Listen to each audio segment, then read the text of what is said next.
My name is Talia Monroe, and I was 24 the day my parents finally looked at me like I was someone worth noticing. It happened during graduation, when thousands of families packed into the grand auditorium at Kinsley University, and my name echoed from the stage. Not Juliet's, mine. They had dressed for her, of course. My mother in her garden party hat and floral Chanel knockoff, my father in the only suit he deemed worth dry cleaning. They were there to bask in the glory of the daughter they had chosen to invest in, the one they believed would make them proud. They never thought I'd be the one called up first to speak. They certainly didn't expect the next words either, the ones that made the audience go silent, then turn toward them. In that moment, they weren't proud. They were pale, frozen, exposed. And I, standing there in my modest heels, with a commencement stole embroidered by the only person who ever believed in me, felt nothing but clarity. They had decided 4 years ago that I wasn't worth the cost of a college education. They made that choice out loud, at dinner, in front of both their daughters. "She's the better investment," they said. "She deserves it." Now, on that stage, I didn't need revenge. I already had it, because I had earned everything myself, and today, the entire room was about to find out. I was born first. That fact should have meant something. But in our household, being the eldest only made you the warm-up act. Juliet came 2 years after me, golden-haired, dimpled, and adored from the moment she took her first breath. My parents called her our miracle baby, though nothing about her birth was especially miraculous. What was miraculous, I guess, was how quickly she became the center of everything. Growing up in our Ohio suburb, our house always looked like something out of a catalog. A neat lawn, tasteful curtains, holiday wreaths that changed with the seasons. But behind the matching family photos on the walls was a story no one ever talked about. I was the extra, the filler, the placeholder daughter until Juliet arrived and completed the picture. At 6, I unwrapped a puzzle set from the clearance rack, while Juliet got a singing Barbie with a working microphone.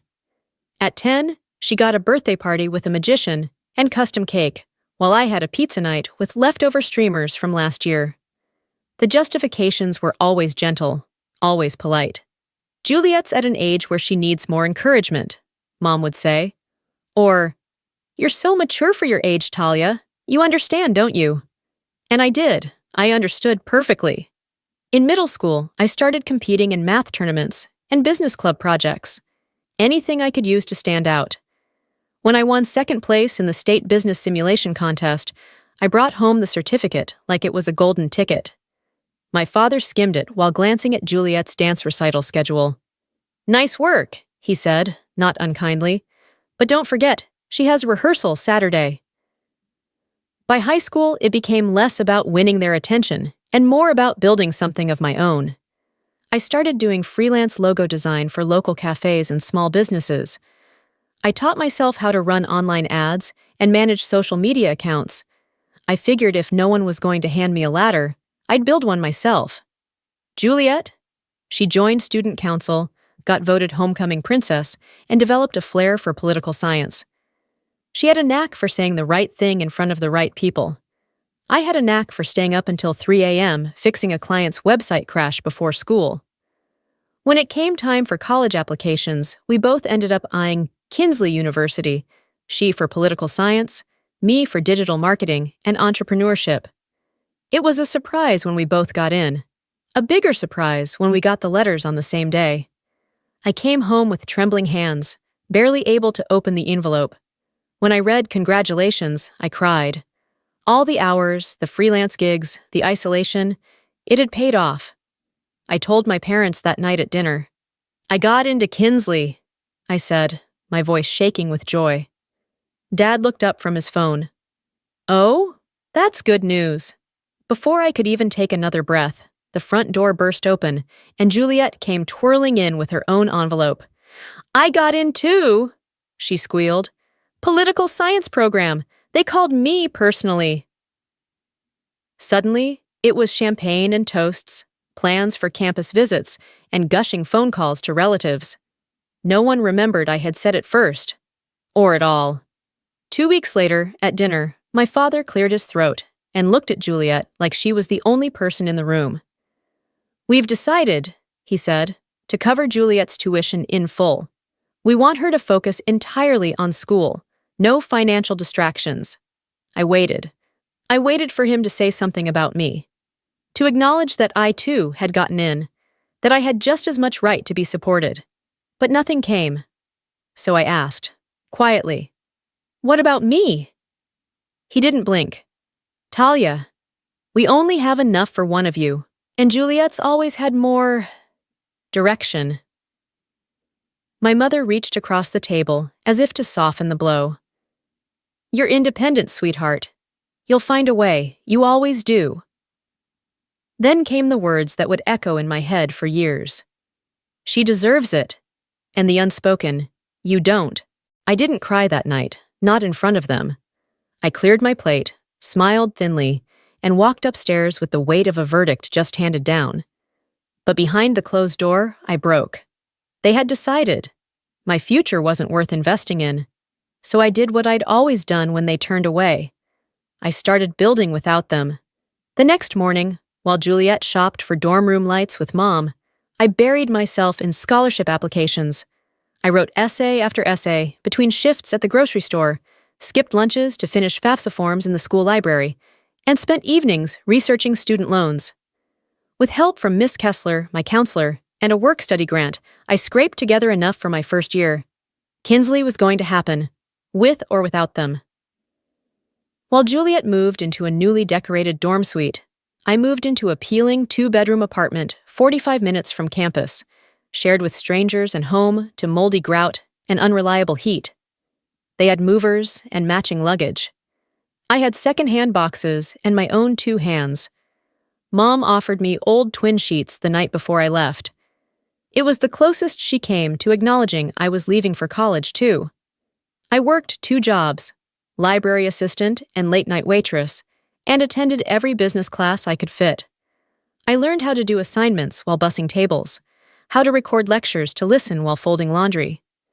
Some weeks I survived on oatmeal and dollar menu burgers. Every minute was scheduled, every dollar counted twice. Juliet posted selfies from study abroad fairs. I calculated if I could afford both textbooks and heat. But something strange happened in all that exhaustion. I started to excel. Years of managing my own finances gave me real-world insight most of my classmates didn't have. While others stumbled through balance sheets, I was already running mock campaigns for a real client. A bakery near campus I helped grow through social media. Word spread. Soon, I had more small businesses reaching out. And just like that, my freelance work became something bigger. Maven Strategies, a tiny digital marketing service I built from scratch between classes and cashier shifts. By sophomore year, I had 5 clients and steady income. I didn't just survive. I made rent on time. I started repaying small loan installments. I bought a second-hand laptop that didn't crash mid-presentation. No one at home asked. They didn't know I was building a business, let alone winning small grants and school recognition. They still thought of me as the one who figures things out somehow, the background daughter. But others noticed. My professor nominated me for the Langston Innovation Challenge, a national competition offering $50,000 to student-led ventures. She said, "Your business is small, but your strategy is world-class." I worked on my pitch deck at 2 a.m., practiced in empty classrooms, refined the numbers until they were bulletproof. That same week, Juliet's world cracked. She showed up at my door with red eyes and a USB stick. Her senior thesis had been rejected, methodology flawed, sources weak, deadline looming. For a second, I wanted to shut the door. But then I saw her face, really saw it, and something inside me softened. "Come in," I said. Juliet had never stepped foot in my apartment before.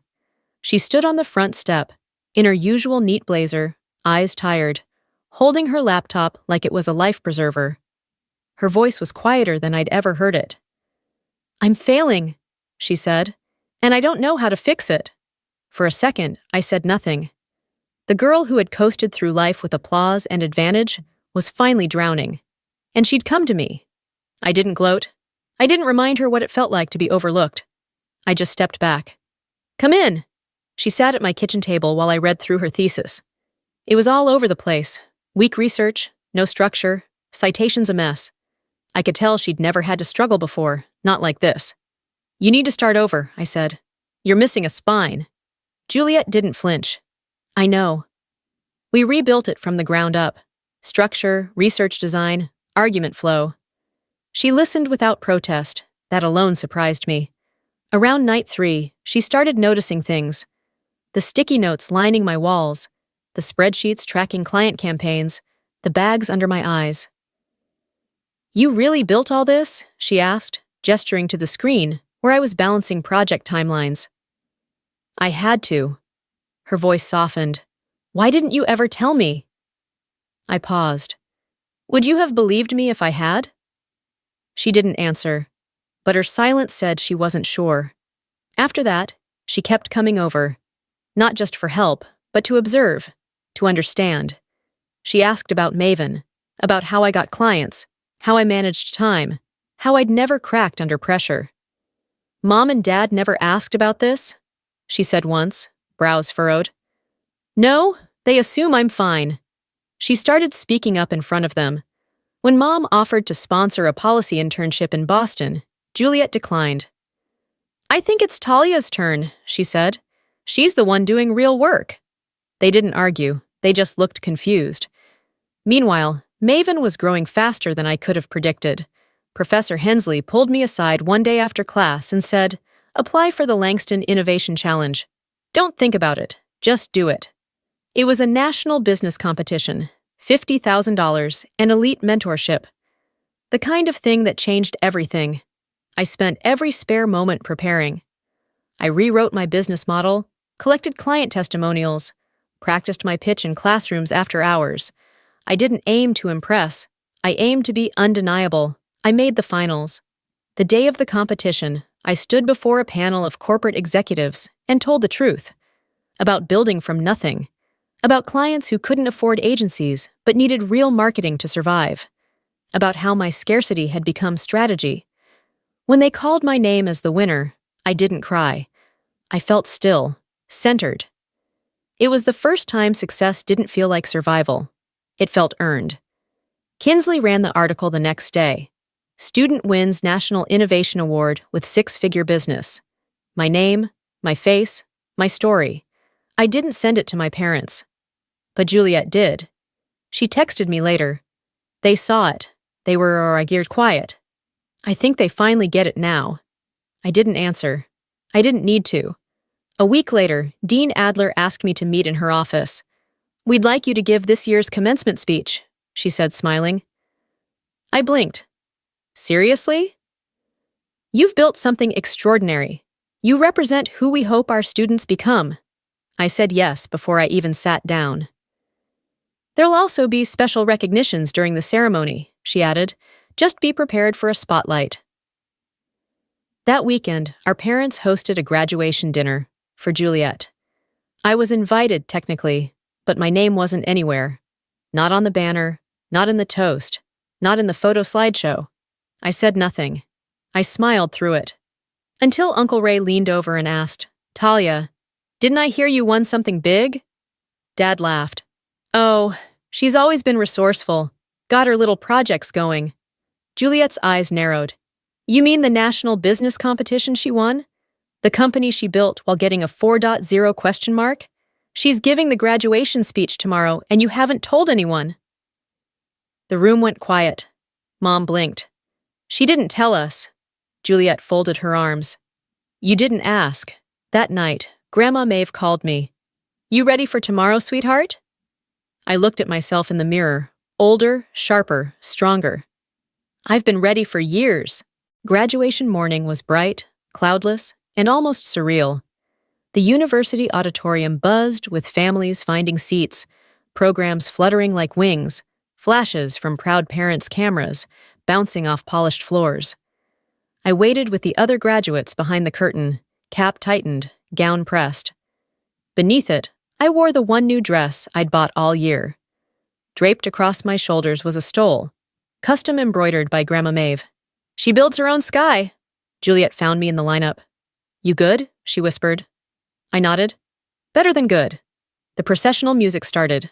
We walked in alphabetical order, and I passed my parents seated near the front, Mom in a floral dress, Dad in his best blazer. Their eyes were locked on Juliet as she waved. They didn't see me. Not yet. The ceremony opened with the usual platitudes. New beginnings, limitless futures, the promise of hard work. I barely heard it. I was listening for one moment. And now, the university president said, stepping up to the podium, we invite a graduating senior whose journey represents the very soul of our institution. A pause. Then, Talia Monroe. There was a brief flicker of confusion in the audience.